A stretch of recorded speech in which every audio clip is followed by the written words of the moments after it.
অসম নাগালেণ্ড সীমান্তৰ মেৰাপাৰীত নগাৰ তাণ্ডৱ ২ নম্বৰ ওপৰতৰাণী গাঁৱত এজন ব্যক্তিৰ বাৰীৰ গছ-গছনি কাটি তহিলং কৰিলে নগা দুৰ্বৃত্তই। ৱেলছন কেৰকাটা নামৰ লোকজনৰ ভোগ দখলত থকা ভূমিতে তাণ্ডৱ নগা দুৰ্বৃত্তৰ। নগা দুৰ্বৃত্তৰ দলটোৱে ৱেলছন কেৰকাটাৰ ভূমি নিজৰ দখললৈ নিবৰ বাবে আৰম্ভ কৰিছে উপদ্ৰৱ। নিৰাপত্তা বাহিনীৰ লোক উপস্থিত হোৱাৰ পিছত আঁতৰি যায় দুৰ্বৃত্তৰ দলটো। সীমান্তৱৰ্তী গড়বস্তি ইন্দ্ৰপুৰ ওপৰতৰাণীকে ধৰি বহুকেইখন গাঁৱত কিছুদিন ধৰি উপদ্ৰৱ চলাই আহিছে নগা দুৰ্বৃত্তই। আমি সেই দৃশ্য আপোনালোকক দেখুৱাইছো। এগৰাকী ব্যক্তিৰ বাসগৃহৰ পিছফালে থকা এইদৰে বাৰী কাটি তহিলং কৰে, গছ-গছনি কাটি তহিলং কৰিছে নগা দুৰ্বৃত্তই। আৰু ওপৰতৰাণী গাঁৱৰ এগৰাকী ব্যক্তিৰ বাৰীৰ এয়া গছ-গছনি কাটি সম্পূৰ্ণৰূপে তহিলং কৰিছে।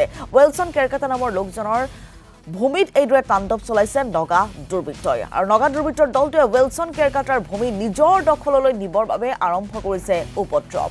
আৰু ভূমি আগ্ৰাসনৰ প্ৰচেষ্টাতে এইদৰে ব্যক্তিগৰাকীৰ বাসগৃহৰ যি ভূমি সেই ভূমিত থকা গছ-গছনি কাটি তহিলং কৰিছে নগা দুৰ্বৃত্তই। আৰু বহুকেইখন গাঁৱত এইদৰে তাণ্ডৱ চলাই আহিছে বিগত কিছুদিন ধৰি নগা দুৰ্বৃত্তই। হাবিটো কাটি আছে নগাত। তো গৈছিলোঁ লগতে, ইহঁতক বাধা কৰিলোঁ, নাই নেমানিলে বাধা। তাৰপিছত কাটি আছে। তাৰপিছত গাঁওবুঢ়াক ফোন লগালোঁ। গাঁওবুঢ়াই ক'লে তাৰপিছত CRP কেম্পত জনাবলৈ।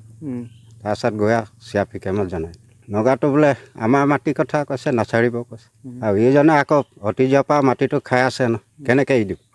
গছে চছে আছে, তামোল গছ আছে, কলগছকেইটা গিৰাই দিছে। এনেকৈ নিজৰ তামোল ৰোৱাকেইটাক মাটিটো দখল কৰিলে নহ'ব ন। কেতিয়াৰ পৰা কাটি আছিলে বুলি ক'ব? এইটো এতিয়া এসপ্তাহ নাই হোৱা নেকি, 3 দিনমান হৈছে। আজিও কাটিছিলে? আজিও কাটি আছিল। এতিয়া নাই, এতিয়া পলালে।